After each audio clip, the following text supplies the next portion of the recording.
தமிழக அரசால் அறிவிக்கப்பட்ட மகளிர் உரிமை தொகை 1000 ரூபாய் கிடைக்காத பெண்களுக்கு தமிழக வெற்றிக் கழக நிர்வாகிகள் தாமாக முன்வந்து 1000 ரூபாய் வழங்கினர். கன்னியாகுமரி மாவட்டத்தில் தமிழக வெற்றிக் கழக உறுப்பினர் சேர்க்கை தொடர்பான ஆலோசனைக் கூட்டம் நாகர்கோவில் வடிவீஸ்வரத்தில் தமிழக வெற்றிக் கழக ஒருங்கிணைப்பாளர் ராஜேஷ் தலைமையில் நடைபெற்றது. கூட்டத்தில் தமிழக வெற்றிக் கழகத்தில் புதிதாக சேர்ந்துள்ள உறுப்பினர்கள் கலந்து கொண்டனர்.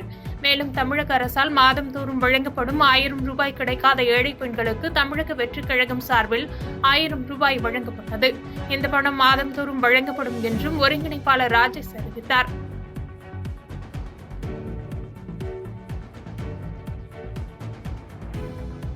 பாதகம் செய்பவரை கண்டால் நாம் பயங்கொள்ளலாகாது பாப்பா. மோதி மிதித்து விடு பாப்பா, அவர் முகத்தில் உமிழ்ந்து விடு பாப்பா. அண்மை செய்திகளை உடனுக்குடன் தெரிந்து கொள்ள இணைந்திருங்கள் இயம்நாடு தொலைக்காட்சியுடன்.